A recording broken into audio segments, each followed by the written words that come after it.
Assalamualaikum warahmatullahi wabarakatuh.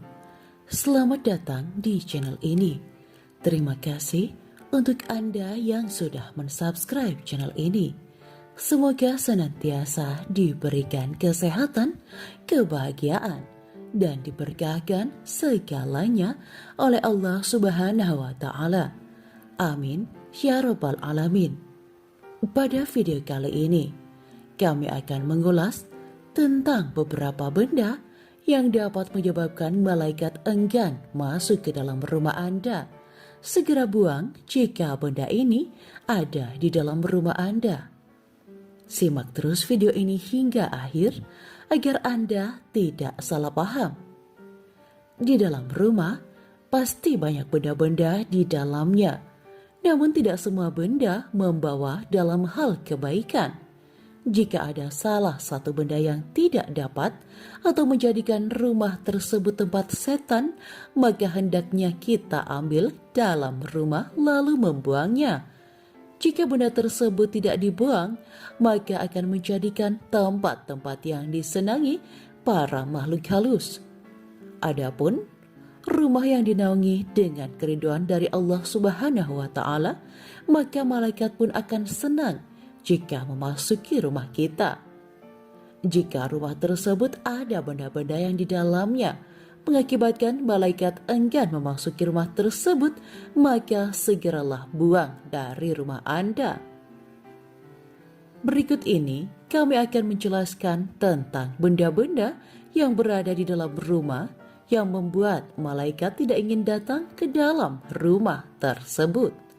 Kehadiran malaikat di rumah ini sangat penting sekali bagi umat muslim khususnya, dikarenakan malaikat yang mengunjungi rumah kita akan membawa rahmat untuk pemiliknya.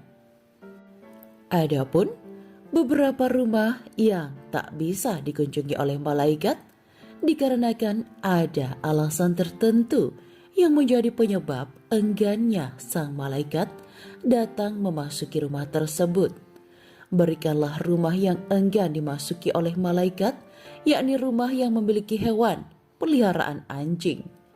Karena rumah yang memiliki hewan ini akan mengakibatkan rumah tidak pernah suci dan selalu kotor.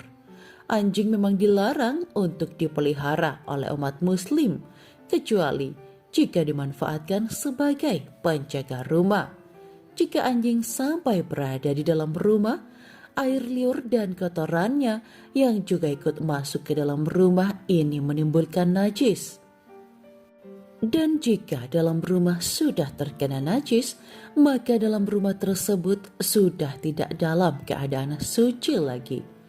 Benda berikutnya ialah adanya patung yang dipajang di dalam rumah. Patung yang dipasang dan dipajang di dalam rumah, meskipun hanya sebagai pemanis di dalam ruangan, pembuatan patung, terutama yang menyerupai bentuk manusia ini, adalah perbuatan yang dilarang oleh Allah Subhanahu wa Ta'ala.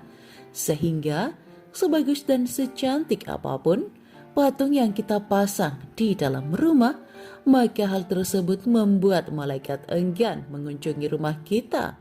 Maka dari itu, hindarilah memajang patung di dalam rumah dan jangan memelihara hewan anjing meskipun diperbolehkan untuk menjaga rumah dari luar.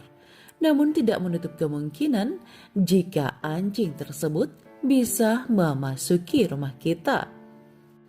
Dan jika malaikat enggan hadir di dalam rumah kita, maka itu adalah pertanda menjauhnya rizki dari kita. Namun, mengarah pada rizki tidak hanya terbatas pada harta saja. Jodoh, maut, dan rizki merupakan suatu ketetapan yang sudah diatur oleh Allah Subhanahu wa Ta'ala. Bahkan sebelum kita lahir di dunia ini, setiap manusia memiliki takaran rizkinya masing-masing. Jadi tidak perlu iri dengan rizki yang dimiliki orang lain. Allah Subhanahu wa Ta'ala yang lebih tahu tentang apa yang kita butuhkan di dunia ini, sehingga rizki yang sudah ditetapkan merupakan yang terbaik untuk hambanya. Malaikat pembawa rizki adalah perantara dari Allah untuk menyampaikan rizki-rizki kepada kita. Oleh karena itu, hindarilah hal-hal yang dapat menghalangi malaikat pembawa rizki untuk datang ke rumah kita. Meski rizki sudah diatur sejak kita masih dalam kandungan, bukan berarti kita boleh-boleh saja bermalas-malasan dan melakukan perbuatan yang dilarang oleh Allah dan juga dijauhi oleh malaikat. Karena rizki tidak bisa datang sendiri atau secara tiba-tiba. Perlu adanya usaha yang harus dilakukan untuk menjemput rizki dari Allah Subhanahu wa Ta'ala. Allah Subhanahu wa Ta'ala akan melihat bagaimana usaha hambanya dalam menjemput rizki. Apakah dengan sungguh-sungguh ataukah bermalas-malasan? Bisa saja Allah akan memberikan kemudahan bagi mereka yang bekerja dengan sungguh-sungguh, meski rizki telah diatur oleh Allah Subhanahu wa Ta'ala. Selain itu, rizki tidak akan tertukar dengan orang lain, karena rizki yang kita terima adalah yang Allah berikan. Sebagai manusia, tidak boleh merasa putus asa ketika mengalami kesulitan, karena Allah Subhanahu wa Ta'ala selalu memberikan jalan bagi hambanya yang mau berusaha dan juga berpasrah kepadanya. Apakah rizki sudah dijamin Allah? Sebagai penguasa bumi dan langit, Allah Subhanahu wa Ta'ala telah menjamin rizki bagi semua manusia yang ada di dunia ini. Meski begitu, harus menyadari bahwa rizki tidak bisa datang sendiri dan sudah seharusnya kita berusaha mencari dan menjemput rizki tersebut. Dalam Asmaul Husna, Allah mempunyai sifat Ar-Razak, yaitu Allah Maha Pemberi rizki.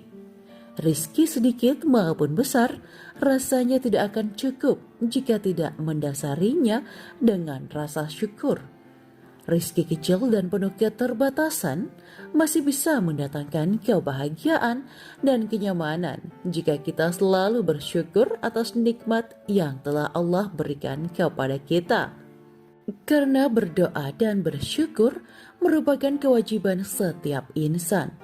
Rizki datangnya dari Allah Subhanahu wa Ta'ala yang kadang tak terduga asalnya.